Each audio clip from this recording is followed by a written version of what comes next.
Hey guys, in this video I will show you how to play multiplayer in Dragon Ball Sparking Zero on Switch 2. Alright, let's begin. To start offline multiplayer, open the game and go to Battle and Training, then select Battle.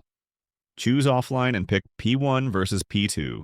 Make sure both controllers are paired before entering the match screen, so each player is assigned correctly. Once both players lock in characters, select any stage and adjust the battle rules. The recent updates allow split screen on all maps, so you can set up your match without restrictions. After confirming your settings, start the battle and you are ready to play locally on a single console. If you want to play through a local wireless network, select Local Network Battle from the same menu.